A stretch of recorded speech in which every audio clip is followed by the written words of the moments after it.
العنصرية وين ما كان. بأمريكا التظاهرات مستمرة ضد العنف الممنهج يلي بيمارسه النظام ضد السود، وبلبنان مقاسي العمال الأجانب المنسيين والمقموعين مستمر بظل قوانين وتدابير أولها وآخرها عنصرية. كرمال هيك تضامن اللبنانيين مع حركة بلاك لايفز ماتر طرح سؤال العنصرية بلبنان، وإذا في واحد يتضامن عن جد لما يكون ساكت عن العنصرية ببلده. بتختلف أشكال العنصرية بلبنان عن أمريكا، مرات بتكون واضحة ومرات بتتخبى وراء أشكال تانية بتقطع كأنها عادية. بس حتى العنصرية العادية خطرة، لأنها بتعطي غطاء للعنصرية البنيوية وبتطبع هالعنصرية يلي بتقتل.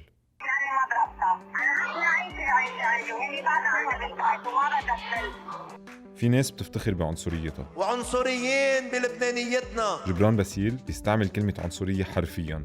أنا عنصري من أجل بلدي لبنان، لدرجة صارت عادية بين أنصاره ونوابه. هو مش الوحيد، في كتير قبله، وبغض النظر عن إذا هن مع الثورة أو ضدها، وبغض النظر عن مواقفهم السياسية عامة، بيتصرفوا بطريقة عنصرية من دون ما يعتبروا حالهم عنصريين. أغلبية الناس بلبنان يلي موظفين عاملة أجنبية ببيوتهم كمان ما بيعتبروها ممارسة عنصرية، بس حتى إذا عم بيعاملوها منيح هن عم بيستفيدوا من شروط عمل استغلالية تحت نظام الكفالة يلي بيشبه العبودية. ليش ما بيعقل يفوت على المدرسة؟ ما بيحق له. العنصرية هي تمييز ضد فئة تانية، بس هي ظاهرة مرتبطة بشكل مباشر بديناميكية القوة بالمجتمع، يعني بتتمارس من طرف أقوى ضد طرف أضعف. مثلا بأمريكا البيض بشكل عام بيتمتعوا بامتيازات والسود لأ، لأنه البيض كانوا مستعبدين السود، وانبنت الدولة الأمريكية على هيدا التاريخ، ونفس القمع أخذ أشكال مختلفة مع الوقت، وبالتالي القمع يلي بيمارسوه البيض ضد السود هو عنصرية. بس ردة الفعل لو مهما كانت راديكالية بتضل دفاع عن النفس. بلبنان ما في تاريخ عبودية، ولكن بتترسخ العنصرية بالقوانين والشؤون الإدارية والمفاهيم يلي بتفيد مصالح الفئات الأقوى.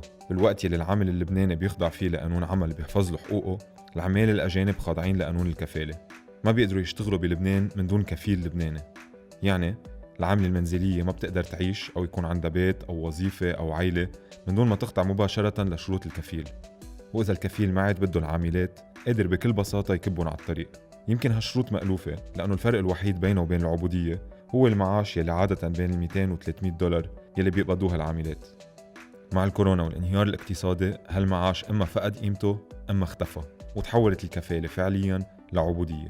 I've already finished my contract and I'm still working for 4 months now without salary. اقتصاد لبنان متكل بشكل كبير على العمالة الأجنبية، وبالتالي هالقانون بيخدم مصالح أصحاب العمل ومكاتب الوساطة يلي بيملكوها ناس بمواقع سلطة. بعد أكتر من هيك معظم العمال بالبيوت هن نساء، وما فينا نفصل العنف يلي بيتعرضوا له بالبيوت عن العنف ضد النساء بلبنان. They beat us like animals in the office. We want to go home, please. بيتقاطعوا الجندر والإثنية والطبقة ليرسخوا القمع ضد العاملة الأجنبية. التمييز ما بيجي لأنه الشخص مختلف، إنما الشخص بيتصور كمختلف كرمال يتبرر التمييز ضده، وهالاختلاف بينرسم بالخطابات وبالإعلام والسياسة.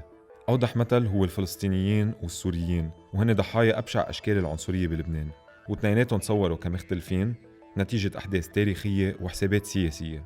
السوريين ما كانوا يتعرضوا لتمييز عنصري بهالشكل بلبنان إلى أن قررت أحزاب السلطة تستثمر بوجود اللاجئين وتحولهم لرهائن حساباتهم السياسية وتدفعهم ثمن حسابات ماضية. كل ربطة خبز بيكلها ولد طفل سوري نحن حده داعمينا من مصرياتنا نحن اللبنانيين. تربحهم مني ولك أكيد بدي ربحهم جميلة أستاذ جورج. فبلشت العنصرية من خطابات وتغريدات وتحولت لتحريض لحد ما توصل أخيراً إلى الاعتداء وحرق المخيمات وحظر التجول. شو عم تعمل بلوات على الطريق؟ شو عم تعمل؟ كس اختك بيه. تماماً مثل مع الفلسطينيين بالمخيمات والعمال الأجانب بلبنان وحتى اللبنانيين يلي بشرتهم سوداء. بأحسن الحالات العنصرية بتشكل عائق للأقليات، بتمنعهم عن شغلهم، بتأخرهم بالمطار، بتعزلهم بالمدرسة.